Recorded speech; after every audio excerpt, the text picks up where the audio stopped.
ఇర్మీయా గ్రంథం 22వ అధ్యాయము 10, 11, 12 వచనాలు ధ్యానించుకుని బైబిల్ పఠనాన్ని ముగించుకుందాం. ఇక్కడ దేవుడు ఆజ్ఞాపిస్తున్నాడు, చనిపోయిన వారిని గూర్చి ఏడవవద్దు, వాని గూర్చి అంగలార్చవద్దు, వెళ్ళిపోవచ్చున్న వాని గూర్చి బహురోదనము చేయుడు. వాడు ఇకను తిరిగి రాడు, తన జన్మభూమిని చూడాడు. కాబట్టి చనిపోచున్నవారు, బ్రతుకుచున్నవారు, చనిపోయిన తర్వాత ఆ చనిపోయిన వారి గురించి మనం ఏమి చేయలేం, వారిని వెనక్కి తీసుకుని రాలేం. ఒకవేళ రక్షణ పొంది ఉంటే ప్రభువైన యేసుక్రీస్తు మరణ పునరుద్ధానం లేని విశ్వాసం నుంచి పాప క్షమాపణ పొంది యేసు రక్తం చేత కడగబడిన వారు రక్షణలో కొనసాగిన వారంతా కూడా వారి ఆత్మ ప్రభు దగ్గరికి వెళ్ళిపోతుంది. కనుక ప్రభు దగ్గరికి వెళ్ళినప్పుడు వారు మహిమలోకి వెళ్ళారు, నిత్య జీవంలోనికి వెళ్ళారు. ఇక్కడ ఉన్నంతకాలమే మనవారు ఇక్కడి నుంచి ప్రభువు నమ్ముకుని ప్రభు దగ్గరికి వెళ్ళిన తర్వాత ప్రభు వారు అన్నమాట కదా. ఇక్కడ ఉన్నంత వరకు ఎవరు వాళ్ళు? చూడండి, 2 కొరింథీ 5వ అధ్యాయము 5వ వచనం చదవండి. 2 కొరింథీ 5:5. అమ్మా, దేని నిమిత్తము దేవుడే మరియు ఉన్నాడు. ఏం చదువుతున్నామా? 2 కొరింథీ 5వ అధ్యాయం 5:5. 3 నుంచి చదువు. ఈ గుడారంలో ఉన్న మనము ఈ గుడారం అంటే ఈ శరీరం అన్నమాట. ఈ శరీరంలో ఉన్నంతకాలం ఏముంటుందండి? మనకి భారం ఉంటుంది కదా, రెస్పాన్సిబిలిటీస్ ఉంటాయి. రెండోది అనారోగ్య పరిస్థితులు ఉంటాయి, ఆర్థిక ఇబ్బందులు ఉంటాయి, పరీక్ష పరిశోధనలు ఉంటాయి, సాతానుడు శోధిస్తూ ఉంటాడు, దేవుడు కూడా విశ్వాసాన్ని పరీక్షిస్తూ ఉంటాడు. కాబట్టి ఈ జీవితం అంతా కూడా ఎటువంటిది? భారభరితమైనది, దుఃఖముతో కూడినది. ఓకేనా? అది తర్వాత ఈ లోకాన్ని యేసుప్రభు నమ్ముకున్న తర్వాత, అందుకని యేసుప్రభు చెప్పాడు, ప్రయాసపడి భారం మోయుచున్న సమస్తమైన వారులారా నా యొద్దకు రండి.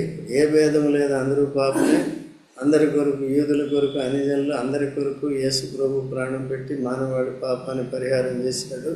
లేక పాప భారాన్ని తాను మోసుకొని వెళ్ళిపోయాడు. అందుకనే లోక పాపమును మోసుకొని దేవుని గొర్రెపిల్లని యోహాను సువార్త 1:29లో బాప్తిసం ఇచ్చే యోహాను కూడా యేసు ప్రభుని లోకానికి పరిచయం చేస్తాడన్నమాట. కాబట్టి అలాగా యేసు ప్రభు మన పాప భారాన్ని మోసుకుని వెళ్ళిపోయాడు. ఇంకా మనకి క్రీస్తు యేసునందున్న వారికి ఏ శిక్ష ఇది లేదు. శిక్ష అంటే ఇక్కడ కాదు, కానీ శిక్ష ఇక్కడ ఆత్మకి శిక్ష లేదు, శరీరంలో కూడా శిక్ష లేదు. కానీ కొన్నిసార్లు ఏమవుతుందంటే తండ్రి కుమారుని శిక్షించిన రీతిగా ఏం చేస్తాడు? మనల్ని శిక్షిస్తాడు. ఎప్పుడైతే తన దృష్టిలో మనం వాక్యానుసారంగా నడుచుకోలేకపోతున్నామో, నిర్లక్ష్యం చేస్తున్నాము వాంటెడ్లీ, అలాంటి సమయాల్లో కొన్నిసార్లు దేవుడు ఏం చేస్తాడంటే కొన్ని పరీక్షలు అంటే అర్థం ఏంటి? పరీక్షలు అంటే ఏంటి అర్థం ఏంటో తెలుసా? ఇబ్బందుల కొలుములో వేస్తాడు కదా. ఇబ్బందుల కొలుములు ఎవరిని వేస్తాడు? యేసుప్రభుని ఎరిగి నిర్లక్ష్యంగా జీవించే వారిని కదా, సరైన భక్తి లేని వారిని ఇక్కడే ఇబ్బందుల కొలుములో వేస్తాడు కదా. కొన్నిసార్లు తాను పరీక్షిస్తాడు. శద్రకు, మేషకు, అబేద్నెగో కానీ వారు దృఢమైన విశ్వాసం కలిగి ఉంది, వారు క్రీస్తు కొరకు చనిపోవటానికి కూడా సిద్ధంగా ఉన్నారు. అయితే మా ఆత్మ రక్షణ పొందింది కనుక మేము తప్పక దేవుని దగ్గరికి వెళ్తామనే దృఢ నిశ్చయం ఉంది. అందుకనే వారి పట్ల విశ్వాసాన్ని ఒప్పుకున్నప్పుడు అగ్నిగుండంలో వేసినప్పటికీ కూడా వారికి ఏం కాలేదు. అది ఏ వేసే వరకు కూడా దేవుడు వారి విశ్వాసాన్ని ఏం చేశాడు? పరీక్షించి. ఎంత అద్భుతం అది! తర్వాత వారు చనిపోలేదు కానీ ఏమయ్యారండి? వారున్న బానిస దేశంలో, బానిస రాజ్యంలో రాజులయ్యారు, వాడు గవర్నర్ అయ్యారు, ప్రభుత్వంలో బాధ్యతలు స్వీకరించారు. అర్థమవుతుందండి. సో దేవుడు అటువంటి కార్యాలు చేస్తాడు. తప్పులు చేసేవారికి, దేవుని యందు భయభక్తులు లేని వారికి ఏం చేస్తాడంటే కొన్ని రోజులు వదిలేస్తాడు. తర్వాత ఎందుకంటే మనం ఆత్మీయంగా నష్టపోకున్నట్లు ఎడాపెడా వాయిస్తాడు అన్నమాట కదా. తబలా ఎక్కడ కొడతారు? తబలాను డోలక్ ఎడాపెడా కొడతారు కదండి. అట్లా కొన్నిసార్లు ఉంటుంది, అందరికని కాదు. నేనేదో అతిన్నా, నేను కూడా దెబ్బలు తిని వచ్చాను. మీరు కూడా తిని రావాలి.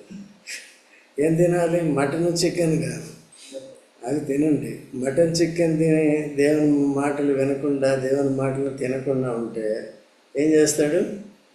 తబలా. ఓకేనా? కావాలా తబలా? దేవుని తబలా అంటే చాలా కష్టంగా ఉంటుంది. మనం ఏదైతే ఆశిస్తామో అది పోతుంది. నేను డాక్టర్ని అయిపోవాలనుకుంటాం, అది అవ్వకుండా అయిపోతుంది. बहुत డేంజర్ అన్నమాట. ఓకే, లేకపోతే నేను ఏదో అయిపోవాలనుకున్నా అది అవ్వదు.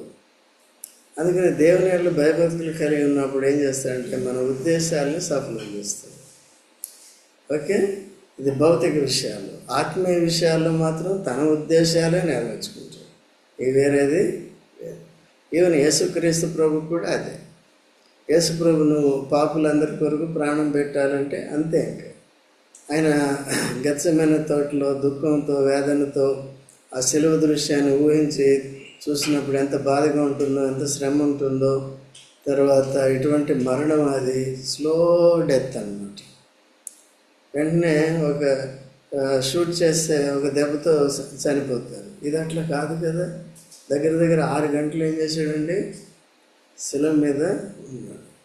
ఆ మోసుకుని వెళ్ళటం, ఉండటం అదంతా కూడా ఉండొచ్చింది. 12 గంటల నుంచి 9 గంటల, 9 గంటల నుంచి 12 గంటలు, 9 గంటలు, 12 గంటల నుంచి 3 గంటల వరకు ఉన్నాడు. అందుకనే గుడ్ ఫ్రైడే రోజున మనవాళ్ళు కొంతమంది చర్చిలో ఏం చేస్తారంటే ఎన్ని గంటల నుంచాము? 9 గంటల నుంచి ఎప్పుడైతే సిలువ మోయటం స్టార్ట్ చేశాడో అప్పటి నుంచి ప్రాణం విడిచే వరకు కూడా 3 గంటలకు ఏం చేస్తారు? అప్పటి వరకు గుడ్ ఫ్రైడే చేస్తారు. ఓకేనా? సో మిగిలిన రోజులంతా మానేసామనుకో, మిగిలిన రోజులన్నీ మానేసామనుకో, సిలువను మోయకుండా, సిలువని క్రీస్తుని జ్ఞాపకం, సిలువ వేయబడిన యేసు ప్రభువుని జ్ఞాపకం చేసుకోకుండా మన ఇష్టానుసారంగా జీవించినప్పుడు ఏమవుతుందంటే అది తన కోపం తెచ్చుకోవటానికి కాదు, కానీ మనం దేవుని పిల్లలుగా మనం ఆత్మీయ నష్టాలు తెచ్చుకోకూడదని దేవుడు ఆ విధంగా కొన్ని శ్రమలు పెడతాడు అన్నమాట. చూడండి, 1 పేతురు 4వ అధ్యాయం 1వ వచనం. 1 పేతురు 4వ అధ్యాయం 1వ వచనం. క్రీస్తు శరీరమందు శ్రమపడిన వెనుక అట్టి మనసును ఆయుధంగా ధరించుకోవాలి కదా. శ్రమ పడినప్పటికీ కూడా క్రీస్తు తన నోట ఏం లేదండి, కపటం లేదు కదండి. తర్వాత ఇక్కడ మన విషయంలో, శరీర విషయంలో శ్రమ పడినవాడు జీవించు మిగిలిన కాలము అనుసరించి నడుచుకొనక దేవుని ఇష్టానుసారంగా నడుచుకునేటట్లుగా ఏం చేస్తాడు? సో దేవుని ఇష్టానుసారంగా నడుచుకోవాలి కదండి. దావీదు దేవుని ఇష్టానుసారుడు, దేవుని హృదయానుసారుడు. అంటే కొత్త నిబంధనలు ఇష్టానుసారుడు అని పౌలు రాస్తాడు. ఓకే, తర్వాత దేవుని హృదయానుసారుడైన ఇష్టానుసారుడైన ఒకటే. అయితే ఆయన ఎన్ని తప్పులు చేశాడు? ప్రతి తప్పు చేసినప్పుడు ఏం చేశాడు? పశ్చాత్తాపడినా సరే దేవుడు ఏం చేశాడు? శిక్షించాడు. ఓకే అండి, శిక్షించాడు. ఎందుకంటే ఇంక పాపము జోలికి పోకుండా. ఎందుకంటే బాధ్యతాయుతమైన స్థితిలో ఇశ్రాయేలు మీద రాజుగా పెట్టినప్పుడు రాజే ఆ విధంగా చేస్తే మిగిలిన వాళ్ళు ఇంకేం చేస్తారండి? అందుకనే లోకంలో సామెత కూడా ఉంది, యథా రాజా తథా. ఇది ఇప్పుడు నాయకులుగా ఉండటం అందరికీ ఇష్టమే. చర్చెస్లో నాయకులుగా ఉండటం చాలా ఇష్టమే. అయితే నీకు బాధ్యత అవుతుంది, నువ్వు మాదిరి చూపించాలి కదా. ప్రవర్తనలోను, మాటలోను, నడవడిలోను, వాక్యాన్ని నేర్చుకునే విషయంలో, ప్రార్థించే విషయంలో ఇక్కడ నిలబడి మీరు అది చేయండి, ఇది చేయండి అని చెప్పడం ఈజీనే. కానీ మనం కూడా దాన్ని ఏం చేయాలండి? చేయాలి. ఓకే, అట్లా చెప్పేది మనసులో పెట్టుకుని మనస్సాక్షిగా అనుగుణంగా మనం కూడా ప్రవర్తించేవారుగా ఉండేది నేర్చుకోవాలి. ఓకేనా? అట్లా ఇశ్రాయేల్ని కూడా దేవుడు ఆ రీతిగా దర్శిస్తూ వచ్చాడు. ఏకంగా 70 సంవత్సరాలు వారు దేవునికి అనుకూలంగా ఉన్నప్పుడు దేవుని ఇష్టానుసారంగా వారు ప్రవర్తించినప్పుడు బబులోని చెరలో కూడా పంపిస్తూ వచ్చాడు. 70 సంవత్సరాల తర్వాత విడిపించిన తర్వాత వారి అవిధేయతను బట్టి పాడైపోయిన దాన్ని వారి చేతులతోనే బాగు చేయించాడు. సేవ. కాబట్టి మనం జాగ్రత్తగా మన పాడైపోయిన జీవితాన్ని యేసుప్రభులో కట్టబడుతుంది. కాబట్టి ఆ విధంగా మనం జాగ్రత్తగా ప్రభుతో సహకరించే వారిగా ఉండాలి. ప్రభు కూడా మాదిరి చూపించాడు. ఆ మాదిరిని మనం కూడా పాటించాలి. కాబట్టి ఇక్కడ యేసుప్రభు సిలువ వేయబడినప్పుడు మగ్దలేన మరియా మిగిలిన కొంతమంది స్త్రీలు అక్కడ ఉండి సిలువ దృశ్యాన్ని చూస్తూ ఏడుస్తున్నప్పుడు సిలువ మీద ఉన్న యేసుప్రభు, అమ్మ నా కొరకు ఏడవద్దు. ఎవరి కొరకు ఏడవాలి? మీ కొరకు. నేను చచ్చిపోతున్నాను, వెళ్ళిపోతున్నాను. నేను ఎక్కడికి వెళ్ళిపోతాను? నిత్యమైన మహిమలోకి వెళ్ళిపోతాను. నేను ఎక్కడికి వెళ్ళిపోతాను? ఎక్కడి నుంచి అయితే వచ్చాను అక్కడికి వెళ్ళిపోతాను. నేను ఏ మహిమనైతే మీ కొరకు కోల్పోయానో దాని అంతటిని తిరిగి నేనేం చేస్తాను?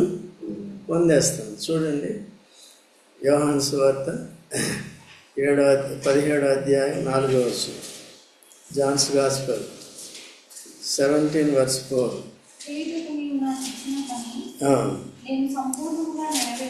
నెరవేర్చి పరిస్థితిని తండ్రి చూశారండి. తండ్రి లోకము పుట్టక ముందు నీ యొద్ద నాకు ఎట్టి మహిమ ఉండెను, నీ యొద్ద మహిమపరచు. ఇక్కడ భూమి మీద లేదు. ఎక్కడ మహిమపరచాలి? నీ యొద్ద. కాబట్టి నేను ఇక్కడ నా పని ముగించాను, అయిపోయింది, నేను వెళ్ళిపోతున్నాను. ఇప్పుడు నేను ముగించిన పని మీరు మీ పిల్లలు అంగీకరించాలి, యూదులందరూ అంగీకరించాలి, తర్వాత అన్ని జనులందరూ కూడా అంగీకరించాలి. అందుకనే అపోస్తలుగా చేసి శిష్యుల్ని అపోస్తలుగా చేసి సర్వలోకానికి వెళ్ళి సర్వ సృష్టికి సువార్తను చాటించడు. ఎవరికి సువార్త అంటే ఏంటి? యేసుక్రీస్తు మన పాపముల నిమిత్తము మృతి పొందను, సమాధి చేయబడను, లేఖనముల ప్రకారము 3వ దినాన్ని తిరిగి లేచాడు, పాత నిబంధన. కాబట్టి క్రీస్తు పాపాన్ని పరిహారం చేశాడు. మీరు నరకం నుంచి రక్షింపబడి పరలోకానికి వెళ్ళాలి, నిత్య జీవం పొందాలి, నిత్య మహిమలో ఉండాలి, యేసు ప్రభుతో పాటు ఉండాలి, మిమ్మల్ని సృష్టించిన దేవునితో ఉండాలి అనుకున్నప్పుడు యేసుక్రీస్తు మరణ పునరుద్ధానాలు మన కొరకే అని, మనం పాపులం అని నమ్మాలి. సో అందరికీ ఆ విధంగా శిష్యులు ఆ దినాల్లో వెళ్ళి ప్రకటిస్తూ వచ్చారు. ఈ దినాల్లో కూడా ఇంకా ప్రకటింపబడుతుంది. అందుకని యేసుప్రభు 2వ రాకడ ఆలస్యం చేస్తున్నాడు. ఓకేనా? కనుక వాళ్ళకి ఎవరి గురించి ఆడాలి? రక్షణ పొందిన వారు చనిపోతే పెద్దగా బాధపడవలసిన పని లేదు. ఊరికొరికి వారిని గుర్తు చేసుకోవాల్సిన పని లేదు. ఎవరిని గుర్తు చేసుకోవాలి? యేసుప్రభుని గుర్తు చేసుకోవాలి కదండి. యేసుప్రభుని గుర్తు చేసుకోవాలి. కాబట్టి యేసుప్రభు ఎవరిని గుర్తు చేసుకోమని చెప్పాడు? నన్ను జ్ఞాపకం చేసుకుంటే దీనిని నా శరీరాన్ని మీ కొరకు అర్పించుకున్నాను, నా రక్తాన్ని మీ పాప క్షమాపణ కొరకు కార్చాను. మీరైతే వారమంతా నిర్లక్ష్యంగా ఉంటున్నారు, ఇష్టానుసారంగా అపవిత్రమైన కార్యాలు చేస్తున్నారు, నా సన్నిధికి రావట్లేదు. మీరంటే మీరు కాదండి, మీరు వచ్చేవాళ్ళని బట్టి ఏం లేదు. రాని వారికి ఏం చేయాలి? హెచ్చరికలు ఉండాలి. అట్లా చేస్తున్నారు కాబట్టి నన్ను గుర్తు చేసుకోండి. నేను చేసింది మీరు వ్యర్థపరచకూడదు. పౌలు కూడా అంటాడు, మీ కొరకు నేను వ్యర్థముగా ప్రయాసపడుతున్నా అంటాడు కదండి. గలతీయుల విషయాల్లో గలతీయులకి స్పష్టంగా ఆయన సువార్త చెప్పినప్పుడు వారంతా కూడా ఆత్మానుసారంగా మార్పు చెందారు. మళ్ళీ ఎవరో వచ్చే తప్పుడు బాధ చెప్తే ఆ వైపు వెళ్ళిపోయి, ధర్మశాస్త్రం వైపు వెళ్ళిపోయి ఏం చేస్తున్నారు? ఆయన ఇబ్బంది పెట్టారు. మీ కొరకు నేను మరలా ప్రసవ వేదన పడవలసి వస్తుంది అంటారు 4:19 గలతీయులు. 3:1 ఆత్మానుసారంగా ఆరంభించి మీరు శరీరానుసారంగా పరిపూర్ణులు అవుతారా అంటాడు.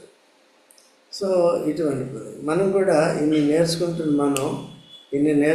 మనం జాగ్రత్తగా ఉండాలి. ఎవరిని సంతోషపెట్టాలి? దేవుని పెట్టాలి. పరీక్షించుకోవాలి. ఈ లోకంలో వ్యాపకాలు పెట్టుకుంటే చాలా ఉంటాయి కదా, చాలా ఉంటాయి.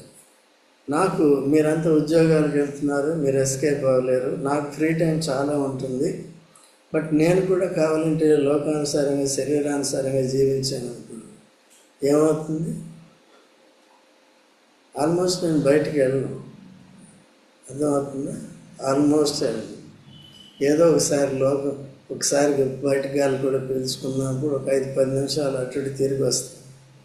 లేకపోతే ఏ షాప్కి వెళ్ళి కొద్దిగా చూసి, షాప్ అంటే విజేత అలాంటిదని వెళ్ళి ఊరికి తిరిగేసి వస్తాను.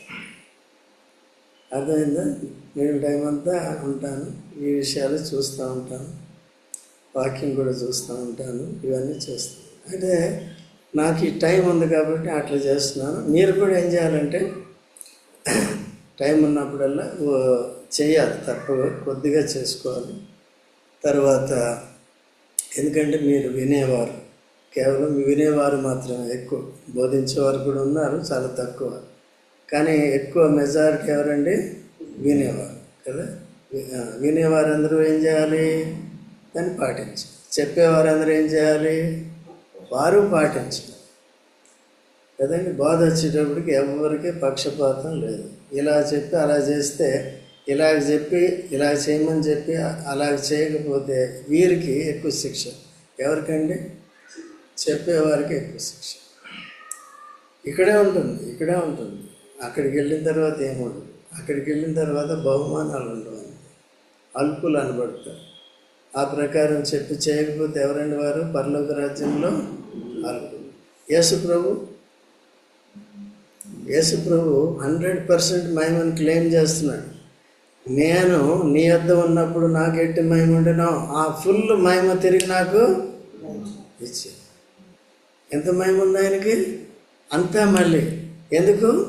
ఇక్కడికి వచ్చి చెప్పాడు, చెప్పిందంత చేశాడు, ప్రాణం పెట్టాడు, అంతా చేశాడు. అట్లా మనం ఎంతవరకు వస్తున్నాం? ప్రాక్టీస్ చేయాలి. 30 దంతలు, 60 దంతలు, 3rd class, 2nd class, 1st class. Distinction ఏదో అంటారు కానీ 3rd క్లాస్. దీన్ని బట్టి పెట్టుంటారు ఇక్కడ మార్కులు కూడా కదా. ఆత్మీయ జీవితంలో ఎప్పుడు ఫెయిల్ అయిపోతాం? బిలో 30. ఏ విషయంలో? వాక్యాన్ని నేర్చుకుని పాటించే విషయంలో. వాక్యాన్ని చెప్పి పాటించకపోతే ఏమవుతామండి? we may get lesser than 30. అట్లా లేకుండా జాగ్రత్తగా చూసుకోవాలి. ఈ దినాల్లో వేషధారణ ఎక్కువైపోతుంది. వాక్యం కూడా ఎక్కడెక్కడ చూసి, కంప్యూటర్లో ఎక్కడెక్కడ చూసి చెప్తున్నారు. ఇప్పుడు కూడా చూశాను, పేర్లు చెప్పను కానీ, ఏ చర్చ్ పేరు కూడా చెప్పను కానీ, అవన్నీ చెప్తున్నాయి. అక్కడ ఆదాం పుట్టినప్పటి నుంచి ఇన్ని సంవత్సరాలు, ఆయన ఇన్ని సంవత్సరాలు, ఆ రాజు నెబుకద్నెజరు ఇన్ని రోజులు, అవన్నీ ఎందుకు మనకు వస్తాయి కదండి. ఇప్పుడు కూడా పెద్ద చర్చెస్ ఎక్కడైతే మాదిరికరంగా ఉండాలో అట్లా లేదన్నమాట. ఓకేనా? అందుకనే దీంట్లో ఉన్నది ఇప్పుడు మనం ఏం నేర్చుకుంటున్నాం? చాలామంది ఈ లోకంలో జీవిస్తున్న వారు, ఇంక్లూడింగ్ క్రైస్తవులు, రక్షణ పొందిన వారు కూడా ఎవరి కొరకు ఎక్కువ ఏడుస్తారు? అది సహజం. అది ఇప్పుడు రక్షణ పొందిన తర్వాత బతికున్న వారు సరిగ్గా ఉన్నారా లేదా? దేవుని ఇష్టానుసారంగా బతుకుతున్నారా లేదా? నేను మా శోభమ్మ కూడా చెప్పింది, వేకువజామునే లేచి ఏం చేయాలంట? యోవేలు 2:19 నీళ్లు కుమ్మరించినట్టుగా హృదయాన్ని వాడి కొడుకు ఏడవాలి. వారి కొడుకు ఏడ్చి ప్రార్థన చేయాలి. నా కొడుకు ప్రభా నీ ఇష్టానుసారంగా జీవించాలి, తన ఇష్టానుసారంగా కాదు. తనకి ఇష్టమైనవి చేసినప్పుడు దేవునికి ఇష్టమైనవి చేయలేదు. అంతేనా? సాత్విక అంతేనా? అది కాబట్టి అట్లా ఉండకూడదు. జాగ్రత్తగా ఆసక్తి చూపి ముందుకు. ఈవెన్ మీరు యవనస్తులు పోటీ పడి నాకంటే ముందుగా రావాలి, నాకంటే ముందుగా వచ్చి ఏం చేయాలి, చూసుకోవాలి జాగ్రత్త. అట్లా చేయాలి. సరే, ఒకవేళ ఎమర్జెన్సీ పనులు ఏమైనా ఉంటే సరే టైంకి వచ్చినా సరిపోతుంది. అది కొంతమంది ఏంటంటే పాటలు అవాయిడ్ చేసేస్తున్నారు. సాంగ్స్ మాకు వద్దండి. సాంగ్స్ కూడా దాంట్లో ఏముందండి, మెసేజెస్ ఉన్నాయి. దాని ద్వారా కూడా ఆదరణ వస్తుంది, దాని ద్వారా హెచ్చరిక వస్తుంది, పాట ద్వారా కూడా క్షేమాభివృద్ధి వస్తుంది కదా. In short, in a nutshell ఏమొస్తుంది, మనకి మెసేజ్ వచ్చేస్తుంది. ఇప్పుడు మనకి ఇక్కడ అరగంట చెప్పుకుంటాం, పాటలో 5 నిమిషాల్లో మొత్తం మెసేజ్ వస్తుంది. ఎన్ని పాయింట్లు, కొంతమంది వాక్యం చెప్తారు 5 పాయింట్లు 7 పాయింట్లు, అవన్నీ ఇక్కడ ఒక పాటలో వచ్చేస్తుంది. ఈ 7 పాయింట్లు చెప్పాలంటే నేను ఇచ్చే టైం వాళ్ళకి సరిపోదు, బాధితులకి, బయట నుంచి వచ్చేవాళ్ళు. ఓకే, ఎందుకంటే వాళ్ళు చెప్పి వెళ్ళిపోతారు, మళ్ళీ ఎప్పుడు వస్తారు ఎప్పుడు రాదు తెలియదు. ఇక్కడ దిలీప్ లాంటి వాళ్ళు ఉన్నారు అనుకో, సరే ఇప్పుడు 7 పాయింట్లు చెప్పాలనుకున్నాడు, 3 పాయింట్లు చెప్పాడు, మిగిలిన తర్వాత చెప్పుకోవచ్చు. ఇక్కడ మన స్థానికం కాబట్టి బయట నుంచి వచ్చేవాళ్ళకి అవకాశం లేదు. సరే, కాబట్టి ఇదంతా ప్రాబ్లం కాదు. కానీ చనిపోయే వారి గురించి ఏం చేద్దాం, యేసు ప్రభునందు విశ్వాసం. ఒకవేళ యేసు ప్రభు నమ్ముకోకుండా చనిపోయారు అనుకోండి, వారి కొరకు ఏడ్చిన ఏం లాభం? చనిపోయిన తర్వాత ఏడుస్తూ వస్తుందా రక్షణ? ఎప్పుడు రావాలి? ముందే రావాలి. అందుకనే యేసు ప్రభు చెప్పిన మాటలన్నీ జ్ఞానయుక్తమైనవి. అవి పాటించి తీరాలి, పాటించకపోతే అజ్ఞానం.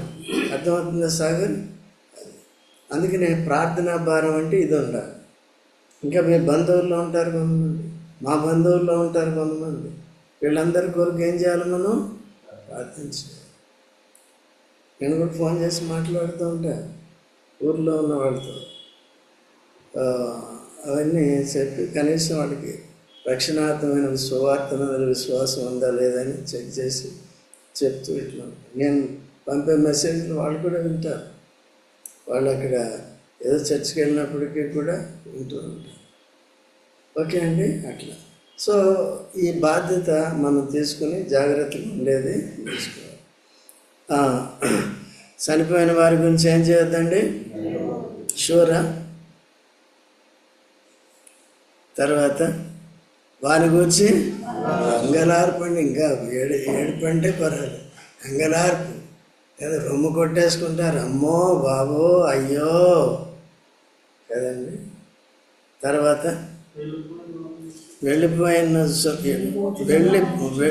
వెళ్ళిపోవచ్చున్న వాని గురించి,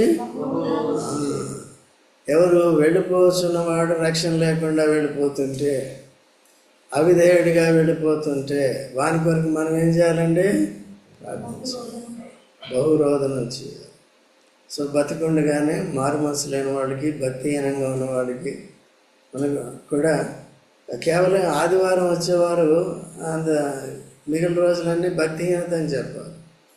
సో రోజు దినదినము యేసు ప్రభుతో అంటే వాక్యంతో ప్రార్థనతో ఆరంభించకుండా ఉంటే కూడా ఏమవుతుంది, ముగింపులో కూడా మనం ప్రార్థన చేయాలి. ఇప్పుడు మాట్లాడే టైం ఉంటుంది కాబట్టి ఎప్పుడంటే అప్పుడు ప్రార్థన చేస్తాం. అంతేకాక మాకు ఫోన్ చేస్తూ ఉంటారు వారు, అప్పుడు కూడా మేము ఏం చేయాలండి, మీకు అందుబాటులో ఉండాలి. మీకు అందుబాటులో ఉండి మీ కొరకు ఏం చేయాలి, విజ్ఞాపన చేయాలి. ఓకే, అట్లా నడుస్తుంది, పరిచర్య విధానం జరుగుతుంది. సో కనీసం మీరు నేను అందరి కొరకు అన్ని సమయాల్లో అనుకూలంగా అందుబాటులో ఉండాలి. మీరు కనీసం మీరు చేయవలసింది మీరేం చేయాలి, వాక్యం కూడా చదువుకోవాలి. సో కాబట్టి వాడు ఇకను తిరిగి రాడు, తన జన్మభూమి చూడడు. జన్మభూమి చూస్తాడా? యేసు ప్రభునందు విశ్వాసం ఉంచిన వారు మళ్ళీ భూమి మీదకి వస్తారు. ఎన్ని సంవత్సరాలు పరిపాలన చేస్తారు? అయితే ఈ శరీరంలో చూడు, ఈ శరీరం లేనప్పుడు ఈ భూమి మీద ఉన్నది మనకి ఏది అవసరం లేదు. నాట్ ఈవెన్ గాలి కూడా అవసరం లేదు ఆ శరీరానికి. అర్థమైంది? ఎండ కూడా అవసరం లేదు కదా. మామిడి పండ్లు, అరటి పండ్లు ఇవన్నీ కూడా ఏమీ అవసరం. అది మహిమా దేహం అన్నమాట. ఓకేనా? అట్లా అయితే ఏంటంటే ఇక్కడ వచ్చేది ఎందుకంటే సాతాను యేసుక్రీస్తు ప్రభుని భూమి మీద ఉండకుండా చేశాడు కాబట్టి, చాలా తక్కువ సమయంలోనే తను నివసింపకుండా చేశాడు కాబట్టి వాణ్ణి లోపలేసి 1000 సంవత్సరాలు ఎక్కడేస్తాడు? పాతాళంలో వేసి ఈయన 1000 సంవత్సరాలు తన భక్తులతో మనందరినీ కూడా అట్లా చేశాడు. మనంటే ఇప్పుడు ఆయన పేరు హేబేల్ని తీసుకోండి, ఎన్ని సంవత్సరాలండి? చాలా తక్కువ, బిలో 20 years, 25 years లోపలే బతకకుండా చేశారు. భక్తిహీనులు భక్తులు ఏం చేస్తున్నారండి? బతకకుండా చేస్తారు. అందుకని 1000 ఏళ్ళు బతికి చూపిస్తారు. ఎవరిదండి భూమి? ఎవరిది ఆకాశం? ఇప్పుడు ఎవరైతే వానర్ని ఏం చేశారండి? చంపేశారు. అప్పుడు యేసు ప్రభు అధికారంతో రెండోసారి వచ్చినప్పుడు ఏమవుతుంది? వాళ్ళందరినీ ఏం చేస్తాడు? నిరాధారులుగా చేసి లోపలేసి బంధిస్తాడు. కటికి చీకటి. చనిపోయిన వారు, పాపక్షమాపణ లేకుండా చనిపోయిన వారు అంతా ఇప్పుడు పాతాళంలోనే ఉంటారు. పాతాళం అంటే ఏంటండి? కటిక చీకటి. ఇట్ ఈజ్ ఇంగ్లీష్లో బాటమ్లెస్ పిట్. దానికి ఏం లేదు, ఆ గొయ్యకి అగాధం. అగాధానికి ఏం లేదండి? మట్టు లేదు. పాతాళం, మట్టు లేదు. సో దీని అంతటి నుంచి కూడా మనం విడిపించాడు. ప్రభుతో కూడా కలిసి మనం 1000 ఏళ్ళు భూమి మీద ఏం చేయాలి? ఏలాలి కదండి. కాబట్టి ఆ రుజువు చేయటానికి 1000 ఏళ్ళు పరిపాలించిన తర్వాత ఈ ప్రకృతి సంబంధమైన భూమి ఆకాశం మాయమైపోతుంది. దానికంటే ముందుగా ధవళ సింహాసనం మీద కూర్చోండి. ఆ పాతాళం మనం వారందరికీ ఏం చేస్తాడు? మొట్టమొదటిగా సాతాను వాడి దూతలను తీసి తీర్పు తీసి నరకంలో వేస్తాడు. మిగిలిన వారిని అనుసరించిన వారందరూ మనుషుల్ని, దేవదూతలను కూడా అక్కడ వేస్తారు. ఓకే, మనకి తీర్పు అయిపోయింది. ఎక్కడైపోయింది? యేసుప్రభు రెండవ రాకడలో, అంటే 1000 ఏళ్ళ పరిపాలన స్టార్ట్ కాకముందే మధ్యాకాశంలో తీర్పు. ఏంటి ఆ తీర్పు అంటే? బహుమానాలు ఇవ్వటానికి. తనకి ఇష్టానుసారంగా జీవించిన వారికి ఏమిస్తాడు? బలా మంచి దాసుడా, నీ వరకే జీవించలేదు, ఎవరి కొరకు జీవించావు? చూడండి 2 కొరింథీ 5:15. 2 కొరింథీ 5:15. జీవించు వారికి మీదట తమ కొరకు కాక జీవించాలి కదండి. చాలామంది మన కొరకు ముద్ద చెంది తిరిగి లేచిన యేసు ప్రభుకి టైం ఇవ్వలేకపోతున్నాం. ఎందుకంటే మన కొరకే జీవిస్తున్నాం. జీవించే వారికి మీదట తమ కొరకు కాక ఎవరి కొరకు జీవించాలి? అయితే మాకంటే అది 24 hours వర్తిస్తుంది. ఇక మీకు కనీసం ఏముంది? మీ డ్యూటీలు అయిపోయే టైంలోనూ లేకపోతే మీకు సెలవున్న దినాల్లోనూ మీకు దేవుని సేవ చేసే అవకాశం ఉంటుంది.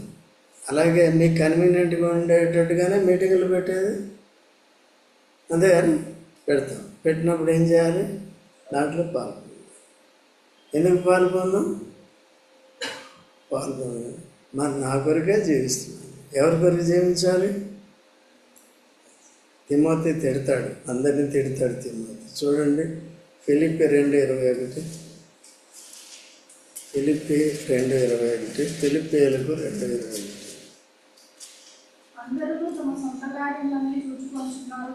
కానీ చూడరు, ఎరుగుదురు. తండ్రికి కుమారుడు ఎలాగ సేవ చేయను, అలాగే అతడు నాతో కూడా స్వార్థ వ్యాపకం నిమిత్తం సేవ చేశాడు. అతడు అంటే ఎవరండి? తిమోతి. అందరూ సొంత కార్యములే కదా. సొంత కార్యాలు, ప్రభు కార్యాలు. ఏది ఇంపార్టెంట్? ఏమన్నా అర్థమవుతుందా సురేష్? ప్రభు కార్యం. ఏ కార్యాలు చేయాలి? 2 కార్యాలు చేయాలి. అంటే ఆ కార్యాలు చేసుకుని ముగించుకుని రావాలి. ఓకేనా? నువ్వు వస్తావా? తీర్మానం చేసుకోవాలి. తీర్మానం లేకపోతే సరే. అట్లా ఉంటే దేవుడు కూడా కఠినంగానే ఉంటాడు. అట్లా ఉండకుండా జాగ్రత్తగా మనం దేవునికి లోబడేది చూసుకోవాలి, కానీ హృదయాన్ని కఠినం చేసుకుని దూరంగా ఉండేది చేసుకోవాలి. మనం మన ఇంటి వారందరినీ అలా సిద్ధపరచుకోవాలి. ఓకే అండి, సరే టైం అయిపోతుంది కాబట్టి ఇక్కడ 11వ వచనంలో తన తండ్రి అయిన హోషేయకు ప్రతిగా ఏలిన వాడే ఈ స్థలములో నుండి వెళ్ళిపోయిన యూదారాజైన హోషేయ కుమారుడు షల్లూమును గూర్చి యెహోవా ఇలాగూ సెలవిస్తున్నాడు, అతడు ఇక్కడికి తిరిగి రాడు.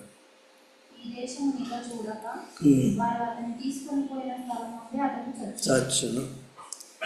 హోషేయ బాగానే పరిపాలన చేశాడండి. తన కుమారుడు ఎవరంటే షల్లూము. షల్లూము ఏమవుతాడంటే, తను ఎవరైతే శత్రువు తమ దేశానికి తీసుకుని వెళ్ళిపోయారో అక్కడ ఏమవుతాడంట చేస్తాడు. అయితే ఇదంతా చెప్పింది దేని కొరకండి? చనిపోయిన వారి గురించి బతికున్నప్పుడే ఏడవాలి కదండి.